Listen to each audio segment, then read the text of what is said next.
ঈদে লম্বা ছুটিতে বাড়ি ফিরছেন মানুষ। উত্তরাঞ্চলের মানুষের ঈদযাত্রার খবর জানাতে রাজধানী মহাখালী বাস টার্মিনালে আছেন সহকর্মী রেদওয়ানুল হক। সরাসরি চলে যাচ্ছি তার কাছে। রেদওয়ানুল, কি খবর আছে আপনার কাছে জানাবেন? ধন্যবাদ অর্ঘ।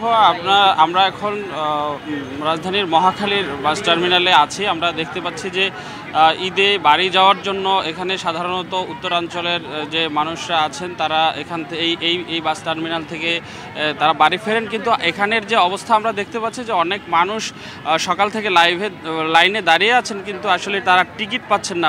বাসের খুব সংকট। আমরা এখানে যারা আছেন তাদের সঙ্গে কথা বলেছি। তারা আমাদেরকে যেমনটি বলেছেন যে তারা সকালে এসেছেন কিন্তু আসলে টিকিট দিতে পারছেন না তারা, কারণ যেই গাড়িগুলো নিয়ে গেছে যাত্রী সেই গাড়িগুলো ফেরত আসেনি। ফেরত না আসার কারণে কিন্তু তারা টিকিট বিক্রি করতে পারছেন না। যে সমস্ত টিকিট ইতিমধ্যে বিক্রি করা হয়েছে সেই যাত্রীরাও কিন্তু এখনও যেতে পারছেন না, তাই নতুন করে কোনো টিকিট দেওয়া হচ্ছে না। আমরা এখানে দাঁড়িয়ে অপেক্ষমান দু একজনের সঙ্গে কথা বলতে চাচ্ছি। আপনি কোথা থেকে এসেছেন? আমি এয়ারপোর্ট থেকে 6টা বাজে আসছি, 8টা থেকে টিকিট বিক্রি বন্ধ, এবং ওখানে ভিতরে ব্যালেন্সে টিকিট দিচ্ছে অনেকগুলা। এসি গাড়ি ওরা স্বজন ব্যালেন্সে টিকিট দিচ্ছে। দাম ঠিক রাখলে কি হবে, টিকিট ব্যালেন্স নিয়েছে অনেক।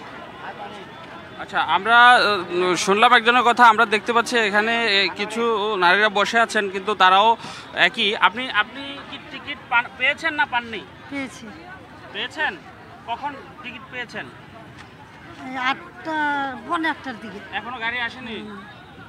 আচ্ছা, আপনি যেমনটি শুনলেন যে আসলে টিকিট যারা পেয়েছেন তারাও কিন্তু এখন পর্যন্ত যেতে পারছেন না, আবার অনেকেই টিকিট পাননি।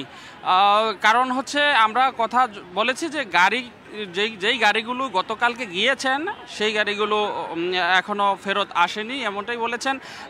খুব অল্প সময়ের মধ্যে আমরা যে আসলে এই গাড়ি দিতে পারবে তারা, এই ধরনের কোনো নিশ্চয়তাও কিন্তু আমরা এখানে যারা আছেন তাদের কাছ থেকে পাইনি। এই ছিল মহাখালী। রেদওয়ানুল, ধন্যবাদ আপনাকে।